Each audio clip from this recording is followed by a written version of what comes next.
Hello, Reformed Mythologist Nate Morgan Locke here with a longer discussion about the myth of Narcissus, and today I'm joined by the Speak Live media producer, Thomas Thorogood. Hello, great to be here. Good, it's great to have you on the Reformed... Nate and Thomas video. Nice, beautiful. Now, the myth of Narcissus and Echo, were you familiar with this myth before we started making the video? I was, but not before I met you. I think it was a session you did at one of our intensives or the training we do here at Speak Life, where you actually introduced me to the myth itself. I think I'd come across the word narcissist, obviously, but that really helped to join a lot of dots. So you're not saying you never heard of narcissism before you met me, because that would be a problem. Do you think we live in an especially narcissistic age? Well, kind of yes and no. In the shorter video, I talk about how it's not that some of us have a personality disorder, narcissistic personality disorder, is that all of us have a heart problem. And so the self-love is is a human universal throughout history since Genesis 3, and the fact that we've rejected who God is and his rule over our lives. We've all got these hearts which are turned in on themselves. Great phrase for that is incurvatus in se. Our hearts should be open and out like this towards God and towards other people, but because of sin, our hearts become turned in. So I think that's true of the whole of the human race since the beginning, really. But in terms of whether our age is especially prone to egocentrism or narcissism, I think it's difficult to say that we aren't more narcissistic, because,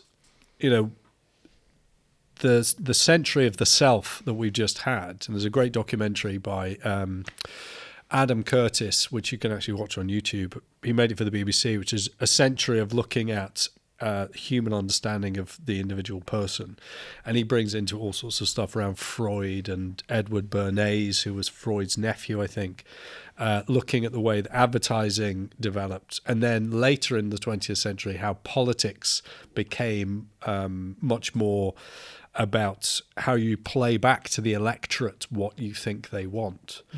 And so in that documentary, he goes into quite a bit of detail into how we have become quite a self-centered age. Another book which is quite relevant that came out in the past few years, The Rise and Triumph of the Modern Self, by Carl Trueman. Carl Trueman, yeah, that's his name. So that's a really interesting look at the way that not just the human heart over the centuries has always been, a sinful thing from a biblical perspective, but how these last 50, 100 years have particularly drawn us into introspection and egocentrism, and the idea of the self as the most valuable unit. So yeah, I think we do live in an especially narcissistic age, if we use narcissism as a term to mean kind of self-centered or preoccupied with the self. Shall we just walk quickly through the myth and go through some of the story beats? Yeah. So we begin with this guy called Narcissus. Narcissus was a Greek hunter, the son of the river god Cephissus and the naiad Liriope. He grew up to become a remarkably handsome young man. Everyone loved him. Hello. But Narcissus would not return their affection. So right from the outset, he's loved, but he's not reciprocating that. So could you say that he is a narcissist from the beginning? Well, he is Narcissus from the beginning, right? So I think he is, yeah. So he's not someone... It's not something he sort of becomes through the story. It's always there. Yeah. Later in the story, when he's going to be cursed by Nemesis and Aphrodite, he is going to be cursed to fall in love. Now, weirdly, that's the first time we see Narcissus actually expressing any love. We've seen him reject love, which he does throughout from the beginning, but it's the first time that Narcissus is going to find something that he loves. And the thing that he loves is going to be, obviously, his own reflection. But I suppose the key is that he has this failure to love others from the beginning. He doesn't return other people's affection. And yeah, that is a that's an issue for people, right? That we were made, I was made for loving you, you were made for loving me. So then we have this scene where Echo, who's a nymph, is distracting Zeus's wife Hera, while Zeus, strangely, is off flirting with other nymphs. The goddess Hera was looking for her scumbag of a husband, Zeus. Hey.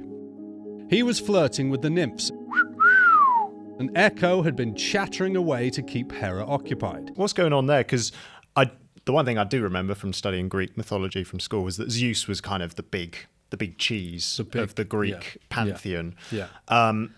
But he's very kind of flawed, isn't he? Yeah. So was that just pretty normal for the mythology at the time? Completely. So the means by which Zeus becomes the big god, the god who rules over all the other gods, is because he manages to overthrow his father Kronos, who himself came into kind of being the top dog because he overthrew his father Uranus, right? So the heavens are just as volatile and just as militaristic and revolutionary as the earth. So from a Greek perspective, you basically just take human experience, right? What do we like? What do we see within ourselves and the organization of human societies? Well, we see that we are constantly battling and that people are using mixed motives, that they tell lies, that they keep things from others, that we don't have real virtue in any kind of genuine sense of it. And that's just then projected up into the heavens. So you just go, well, the way we are, the gods are basically the same, but just more powerful. And so the world you live in is a world of kind of power and power play and struggle and lies and deceit and what you can get away with. And you just project that upwards. Now, I do think there is some truth to the existence of the Greek gods in terms of the fact that the Bible teaches quite clearly that there is a heavenly realm, and that it's not only that in the heavenly realm there is God the Father, God the Son, and God the Holy Spirit. There is the one eternal creator God, but that there are also heavenly beings and all created, but angels and demons, and that the heavens are populated by willful characters who are battling against each other.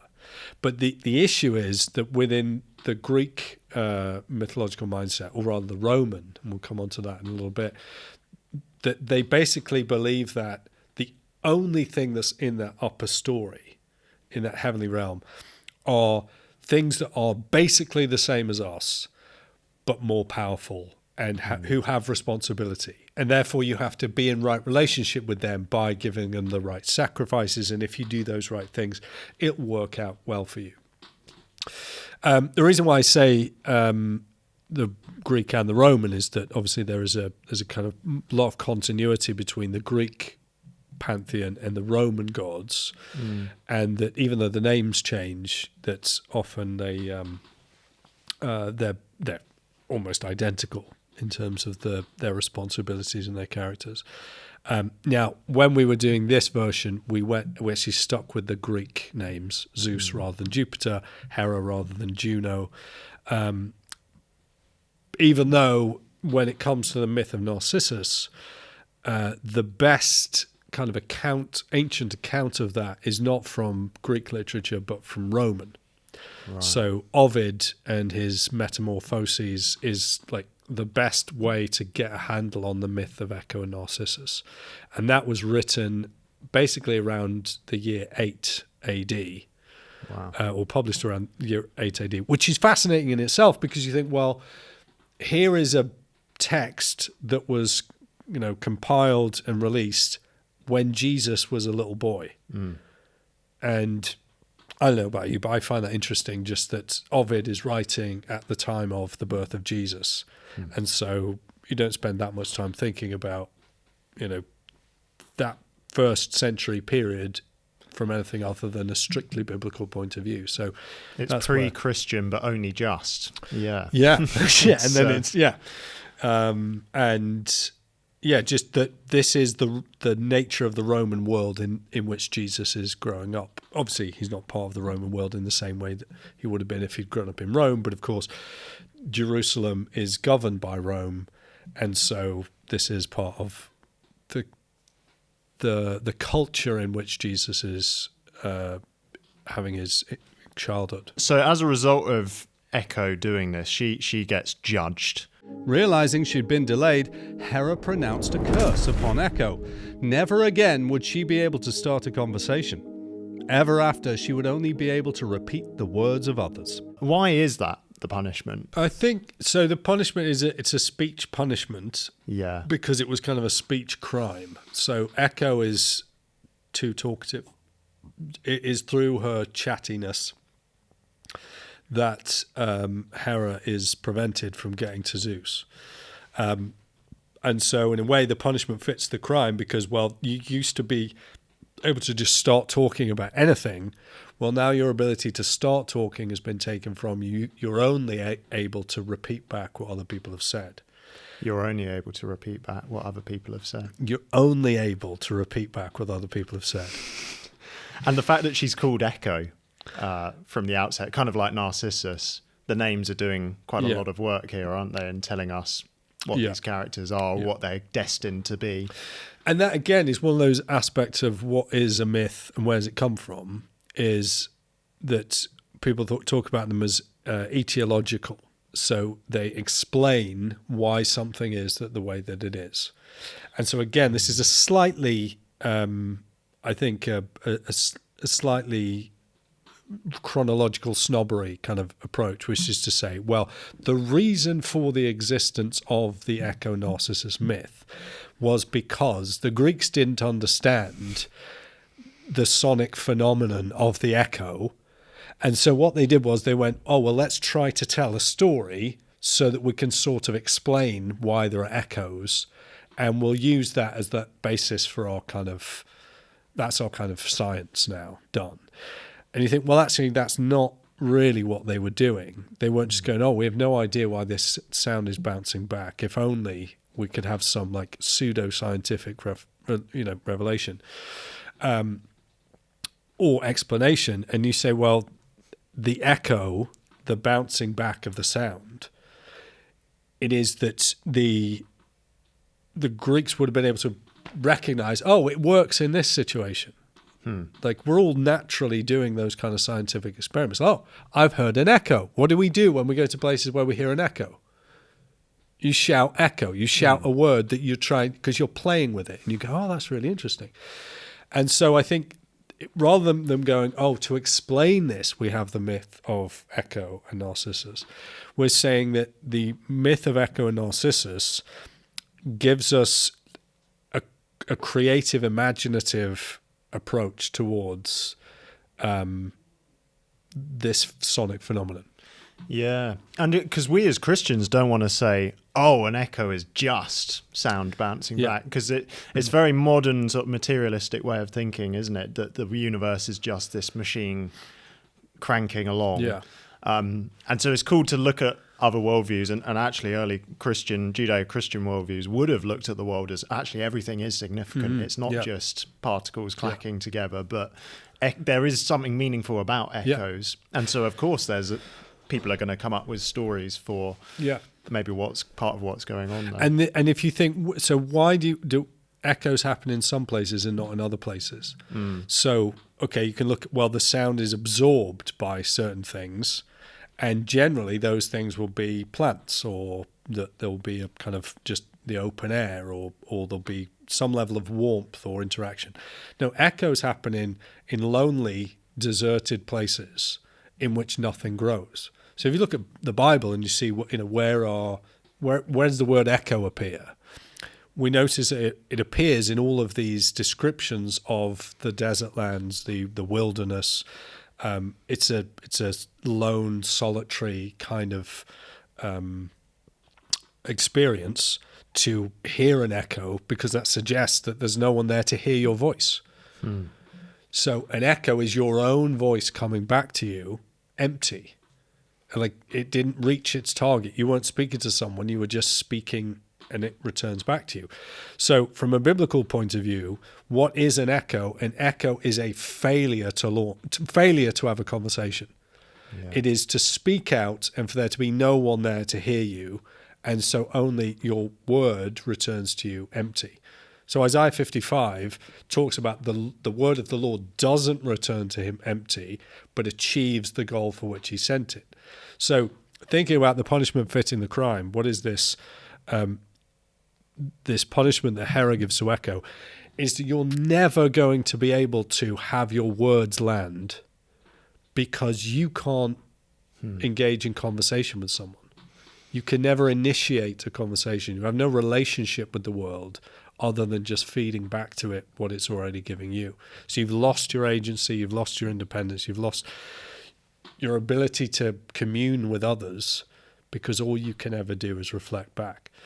So I think from a biblical point of view, we have a really rich understanding of what an echo is, not just as a, particles bouncing around, but in terms of the way speech is supposed to work, that it is supposed to be a relational world in which you communicate with someone and they can communicate back with you. There's an interplay there.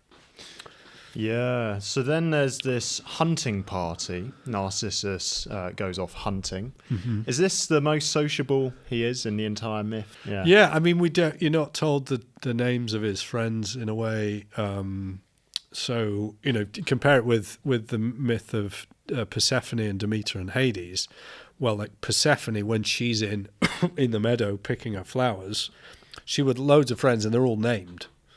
And now, interestingly, one of the flowers that Echo picks up, that Persephone picks up when Hades comes and snatches her away, is a narcissus flower. And the reason why the myth of Echo and Narcissus makes it into Ovid's Metamorphoses is because all of those stories is an epic poem told in like dactylic hexameter, so it's written in kind of epic form. But the reason why this story fits into that is because it's about things changing from one thing to another. And of course, in the story of Echo and Narcissus, Echo the nymph becomes simply the sound, and Narcissus ceases to be a man and becomes a flower. So it's the change that's happening, which is why they appear in that anthology or that kind of mythography. Yeah, so Narcissus is judged, isn't he? Because Echo falls in love with him, but he rejects her. One day, Echo spotted Narcissus while he was hunting. She fell in love with him instantly, and she followed him through the woods. Narcissus became separated from his party. Sensing someone was nearby, he called out for his companions. "Who's here?" Echo replied. "Here." Narcissus couldn't see her. "Come out from there." "There." Narcissus couldn't see here nor there, so eventually he quoted Frozen 2. "Show yourself!" Echo appeared and reached out to touch Narcissus. But true to form, Narcissus rejected her, and the heartbroken Echo ran away to hide in the caves. Here comes Echo with her kind of vocal disability, if you like, and she too is rejected. But in terms of that interaction, it is quite interesting that as you spend time with people, if they only ever repeat back to you what you say, that actually becomes draining after a while, because you're always the one who has to initiate conversation. Yeah, you'd think a narcissist would love that. Yeah, you kind of would, but it's like if someone one a typical relational difficulty that people get into, right? What are we going to eat tonight? I don't know. What do you want to eat? It's like, whatever you want to eat, I'm fine. It's like, because we don't want the responsibility of making a wrong choice that means that people eat the wrong food, right? But within a situation where someone's never giving you anything, now of course in the story it's just a very brief interaction, but if you extend that out over any period of time, that you're spending time with someone who is literally just repeating back what you say to them, you're not getting anywhere. You may as well be talking to yourself. There's no value. And as you say, you'd think, well, a narcissist would surely enjoy that, right? It's we'll go on to talk about his reflection. It's a sonic reflection, right? It's having the audible played back to you. But interestingly, that is, I suppose, potentially a difference between the visual and the audible. In terms of Narcissus isn't known for his great ideas. He's known for being incredibly good looking, right? Which might be a thing that people fall in love with. But it's not as though he's a necessarily interesting person who's got interesting ideas. Yeah. So the features of the story lend themselves to say Narcissus's kind of gift, if you like, is his physical beauty. And that's the thing that anyone's going to fall in love with. Maybe he's bored by his own statements, right? He finds his own statements to be inane, and so that's why he's not enjoying the conversation. Right, yes, that's interesting. Yeah, so he gets judged for rejecting Echo. True to form, Narcissus rejected her, and the heartbroken Echo ran away to hide in the caves. She pined for him, desperate that he should return her love.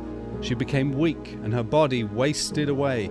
Eventually, she was so frail from giving love and not receiving it that her bones became rocks, and only her voice remained. Anyway, the goddess of retribution, Nemesis, who was besties with Aphrodite, goddess of love, had seen all this and decided to punish Narcissus for his refusal to return Echo's love. Ever after, whatever Narcissus loved would never love him in return. Nemesis and Aphrodite judge him. Why does that cause them to judge Narcissus? I suppose, this is one of the things, when you've got so many gods that they're all responsible for different things. Well, there's probably a god of whatever it is that you're doing in that particular time.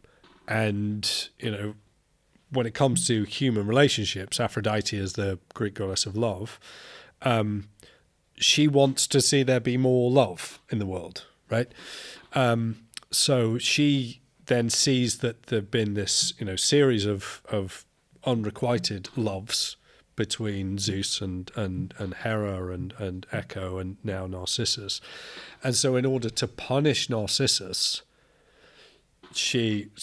Aphrodite along with Nemesis, and that's one of those situations where it's like, are they actually just the opposite sides of the same coin, love and retribution?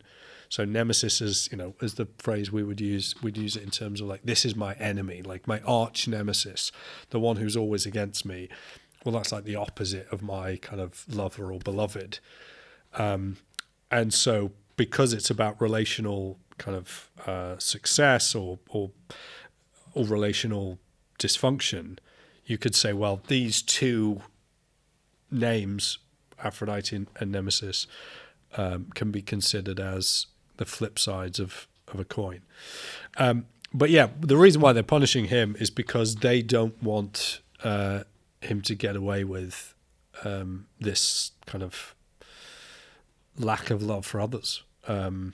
This unrequited love, which, as I say in the 5-Minute Myth, is the true theme of the myth, is about a number of relationships that misfire or that there is no connection, they don't succeed. Right, and there's a parallel here, isn't there, in that when Echo is judged, she falls in love with Narcissus, he rejects her, she goes off to this cave and kind of wastes away. And then Narcissus, when he's judged, he comes across his reflection and is so infatuated with it, he starts to just waste away by this pool. And it just so happened that after all this hunting and heartbreaking, Narcissus was thirsty and went into a forest clearing to find a drink. There before him was a pool of water. As he bent down, he saw a face looking back at him. He was so awed by this person, he could barely move. Impulsively, he tried to touch the image, but couldn't. It turned to water in his hand. The face disappeared. But after a few seconds, it came back. He smiled. It smiled back. He was in love. Narcissus was so infatuated that he didn't sleep. The light of the moon shone blue on his face as he stared at the image before him. He forgot to eat. He spent hours, which turned into days, which turned into weeks, just staring at the face on the water. So, totally enamored by his own reflection, Narcissus stayed by the side of the pool and wasted away. Eventually, he breathed his last and closed his eyes. The nymphs mourned for him, and Echo cried out in the caverns.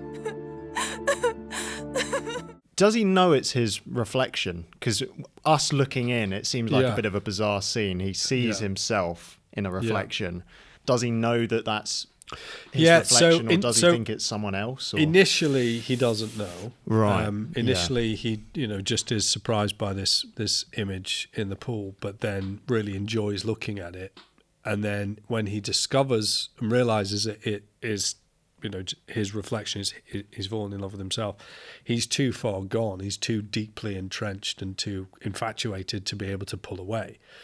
But in terms of our love of our own reflection, like you see people do that all the time, where they're constantly look at themselves in the mirror, or reflected in a window of a car or a shop or something. They're constantly kind of looking at themselves. And to talk about our narcissistic age, like we kind of know that we're looking at ourselves when we're taking a selfie. The number of selfies we're going to take and which one we choose to post. We know what we're looking at, and we're now at liberty to kind of put the filters on and change. And so we have a representation of ourselves to other people, which we know isn't really true. I mean, I've heard it sort of said that when Apple came up with its face recognition software to unlock your phone, or I'm sure loads of other companies do as well, but when they came up with that, the problem was there was so many people who were used to wearing so much makeup that if they didn't have their makeup on, their phone didn't recognize them. Wow. And you kind of just think, well, yeah, in a way, like, or people saying, like, if you're sharing pictures of yourself which are heavily filtered online, right, and you go missing, no one's going to be able to find you because it's not what you look like, right? Now, interestingly, that's just an especially kind of female, situation, because of the wearing of makeup is overwhelmingly done, by females. But in terms of, you haven't yet seen me without my makeup. right? Well, yeah, really, wow, very different. Quite different indeed. But yeah, that issue of the front, or the face, or the mask that you put on, is also really closely tied into these ideas of how we look at ourselves, how we present ourselves to others, and the myth of Narcissus, if you like, is a kind of warning against falling too deep into that preoccupation with the self. Because the myth of Narcissus and Echo is so tragic. It leads to, there's no love, no marriage, no union at the end. There is just a woman who's wasted away to becoming a voice, and there's a guy who was wasted away to becoming just a flower. So, in terms of the warning of the myth is watch out for how introspective or egotistical or self-centered you are, because this life will not result in flourishing. It will result in a kind of the dissipation of the self. You will lose yourself because you are so desperate to find yourself. We've got some YouTube comments. I was wondering if I could read out a couple. Get of them, your thoughts. Yeah. So, Christian Bensel said, "Funny, deep, thought-provoking. Thank you." That's very kind of him. Super Sand 77. If we all loved others, then this would be beneficial to humanity. Still, the question arises of which others we should love, and perhaps a modicum of self-love is required to protect us from feeling unworthy and depressed. So that's interesting. Is there a place, as Christians, is there a place at all for this idea of self-love, because we know that self-love is being overdone at the moment, and it's the image I have is, just pour yourself a G&T and have a long bath, and we all need to get better at practicing self-love, and that's the real self-care problem. and me time. Self-care. What are the things that genuinely result in what people might term positive self-regard or self-esteem? Like what are the aspects of someone's life that you could change that genuinely make them feel positive about themselves? Well, the trouble with the self-esteem movement, and there's a wonderful book by Glyn Harrison, who was a doctor of psychiatry at Bristol University, called The Big Ego Trip. And in that, he's really looking at self-esteem movement and, looking at it in terms of its effectiveness and so on. So he argues that the concept of self-esteem is a reasonably new one, and certainly it's reasonably new in terms of how widely used the term is. And that quite quickly after self-esteem was something that was talked about, it was something that was recorded, and it was recognized that it could be improved. And so they went through a process of boosting self-esteem. So this thing exists to boost your self-esteem. That's why we're doing this. It is a program to systematically improve people's self-esteem and how they feel about themselves. And what Glyn Harrison shows in this book is that has been an unmitigated disaster. That people's self-esteem on a population level is worse now, way worse now than it was when they first started recording this. And I think in part it's because we weren't created to sort of find self-esteem. And it's one of those things that the more you dig for it, like the harder it is to discover, because like Narcissus falling in love with his own reflection, it can't love you back. Like a conversation with someone who can only repeat back to you what you say, there's no relationship. And in basic human terms, we were created for relationship. So the relationship that we need to be in have in order is that we need to be creatures in right relationship with our Creator. And what has the biggest impact on terms of how people feel about themselves, that our early years and the relationship our parents have with us and we have with our parents is doing so much work to give us a sense that we are a valuable, important person with agency, someone who's got gifts, someone who can use those gifts for the benefit of others, someone who can use them for the benefit of the world, who has potential and capacity to grow. That so much of that is worked out in the early years of someone's life. Now, sadly, of course, there are so many people who grow up with nothing but criticism, nothing but being pushed down. They don't get told they're loved. They don't get appreciated. They don't get encouraged. They don't get any praise. And so those people can often really struggle with their sense of self-worth.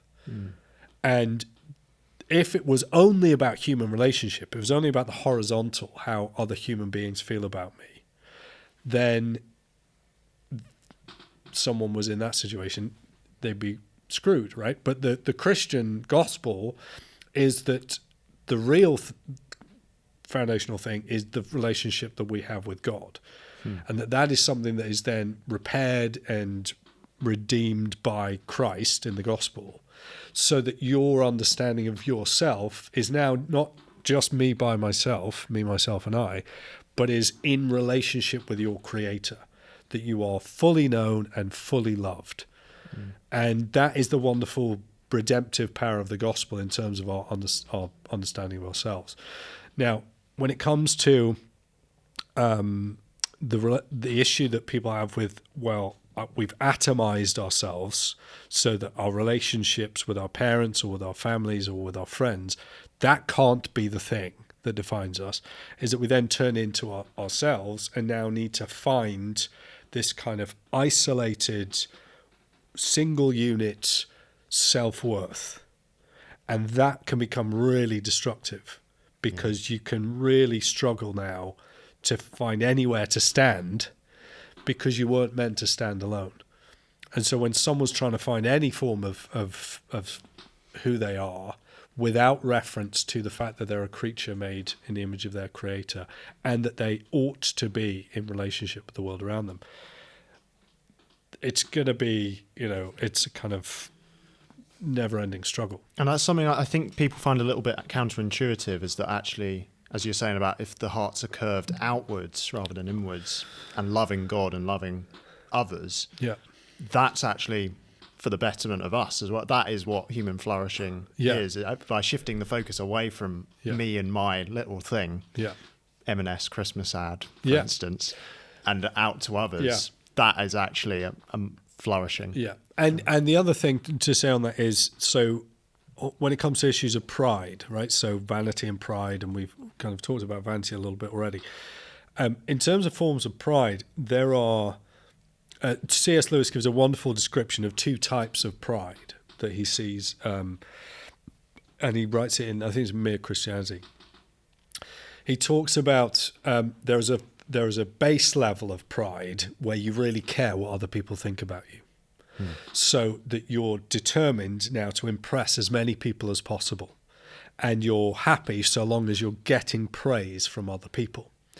And he says there's a darker, more twisted, knotted version of pride, which, because it's so convinced of its own significance and superiority, it now doesn't care what anyone else thinks of it. So it's now impervious to praise or criticism, because why should I care what those people think? The only person whose opinion matters is mine. Therefore, if I can self-justify why I've done anything, then now you'll cut yourself off from all your relationships, because your review of your own performance is the only thing that matters. Now, I think we want to say that with that order in place that I talked about before, creator and others and then yourself, like your own feeling about yourself, like it does matter at some level, right?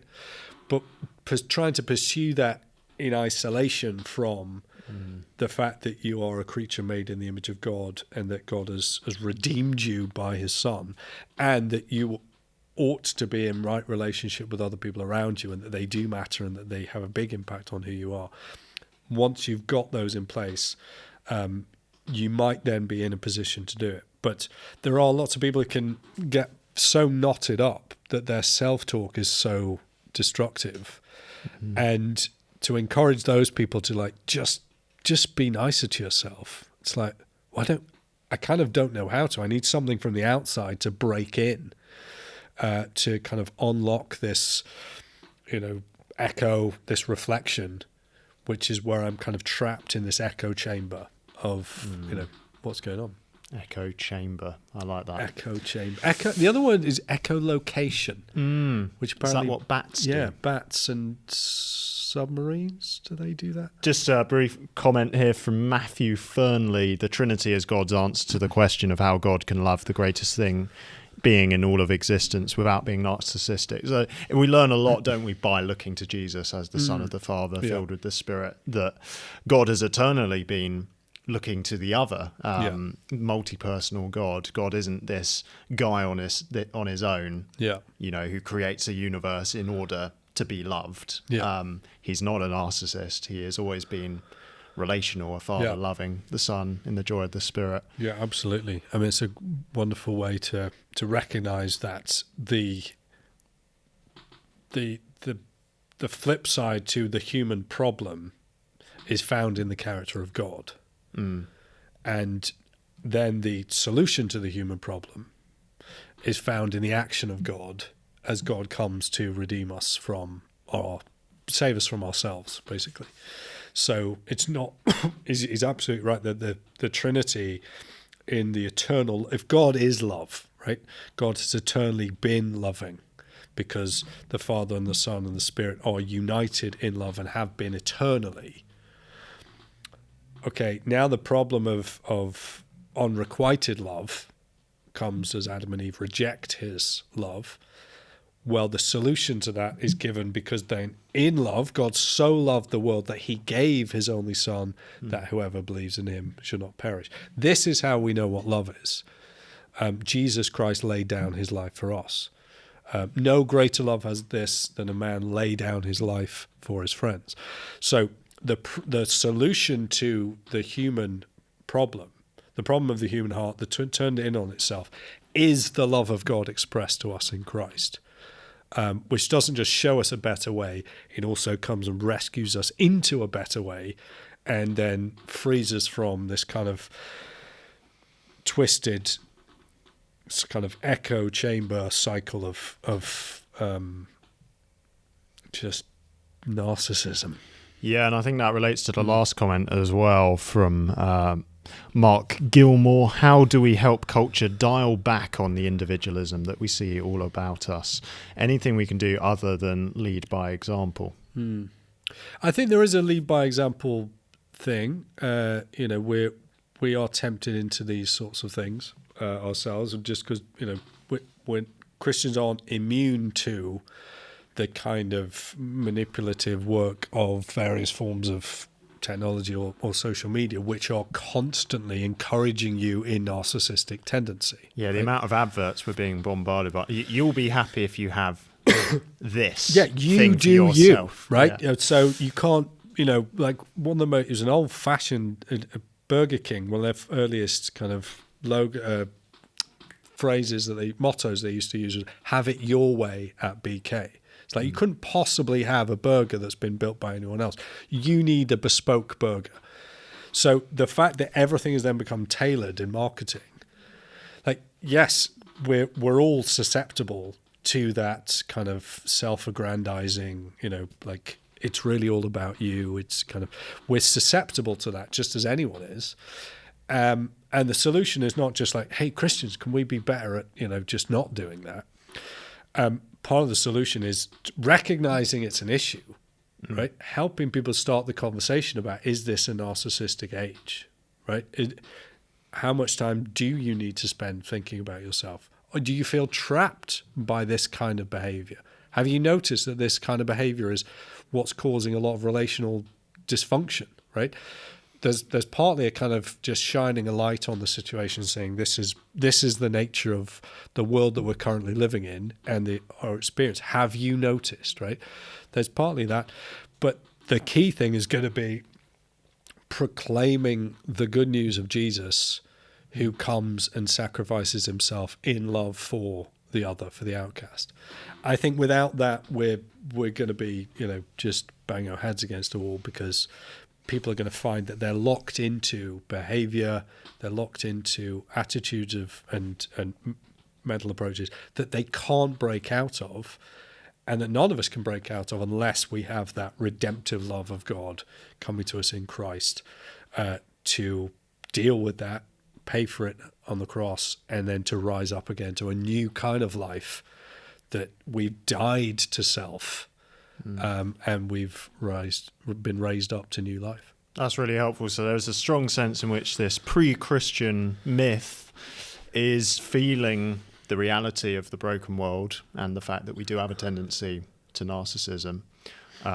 But to turn this tragedy into a comedy, we need Jesus, don't we? That's a beautiful ending. Yeah, there we go. Reformed mythologist Nate Morgan Locke, and you're a reformed mythologist now yourself. We've had that conversation. You've convinced me. Yeah, I'm the stuff you're doing. I'm on board with it. I love it. So thank you. And yes, we are very glad that you were here.